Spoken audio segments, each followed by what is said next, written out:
Good morning, I'm Marin Greenwood with ICF. I'm going to be talking about a couple of the different topics that Jennifer Pierre introduced earlier on. First one being effects of Clifton Court Forebay changes. I'm an aquatic ecologist, so the analysis that I've been involved with have been in relation to fish effects of the BDCP. This topic here I think was something of interest to the panel and kind of ties into a little bit of the crane issue that Ellen was just talking about. Let's see if I can get this working here. Oops. The other one? Okay. Okay. There we go. This is a schematic actually taken from the BDCP EIR EIS. Alternative 4 in EIR EIS speak is the proposed project for the Bay Delta Conservation Plan. It illustrates that under BDCP there would be dual conveyance. So the top part of this diagram illustrates the sort of existing through delta conveyance of water, thinking about water coming down the Sacramento River through Delta Cross Channel, also Georgiana Slough and other natural channels, and then approaching the State Water Project and the Central Valley Project. CVP here, Central Valley Project, water is taken directly from Old River, whereas water for the State Water Project comes through Clifton Court Forebay.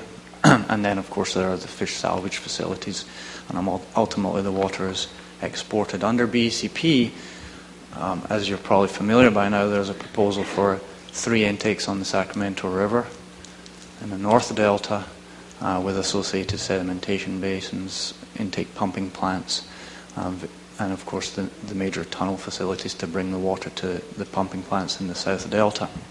As part of the adjustment of the project to try and lessen impacts on cranes, the intermediate forebay that's part of the North Delta intakes was lessened in size, and as a result of that, the proposal is for Clifton Court forebay to be increased in size and to be split into a south cell and a north cell, which I'll show in the next slide here. So the north cell would receive, this would be divided here. The north cell would receive water from the Sacramento River, which is kind of illustrated coming in here. This hatched area sort of represents the sort of existing footprint of Clifton Court Forebay. And the hatching also indicates that there would be dredging, and I would note that there's also proposed to be strengthening of the levees around Clifton Court Forebay as well. The south cell, this is the existing extent of the southern portion here, and then the south cell would be enlarged so that the overall storage, which is currently around about 29,000 acre feet for the whole of Clifton Court Forebay, would be around about 26,000 acre feet, which is slightly lower, but fairly similar, actually.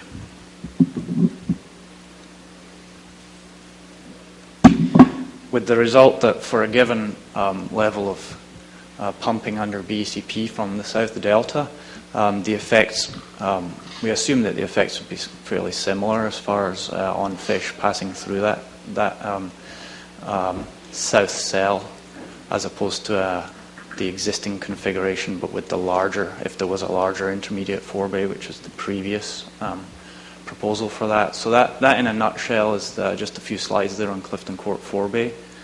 Are there any questions related to that?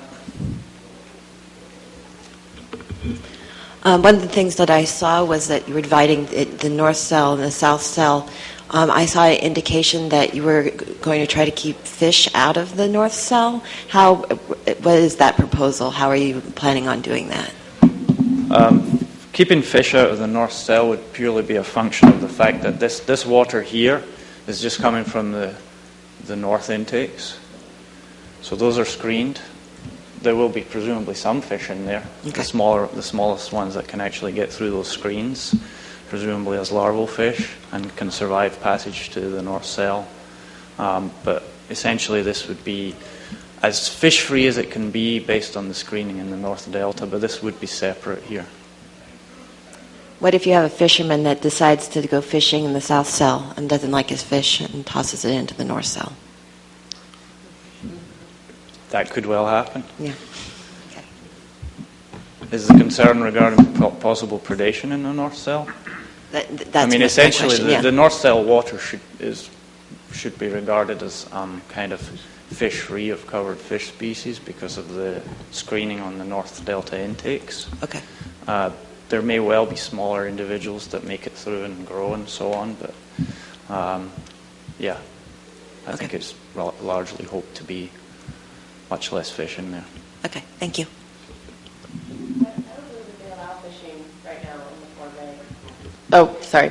I don't believe they allow fishing in the Forebay right now, and I don't believe there's a proposal under BDCP to allow that. So not to say it doesn't occur, but it's not something that it's not a common happening.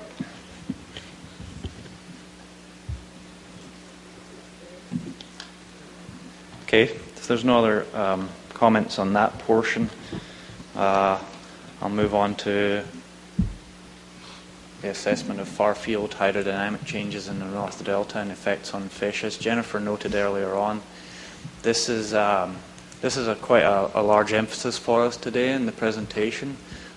It's obviously a topic of great interest to the agencies permitting the project, and we have tried to respond to agency concerns and comments by adding to the analysis. There's three elements to our presentation this morning. Chandra will be here shortly giving an overview of the hydrodynamics modeling that was done for the BDCP. He'll also speak of the analysis that we did of reverse flows at Georgiana Slough. And then I'll be back in a little while to speak about the analyses that were specifically done for fish. So I'll hand it over to Chandra just now.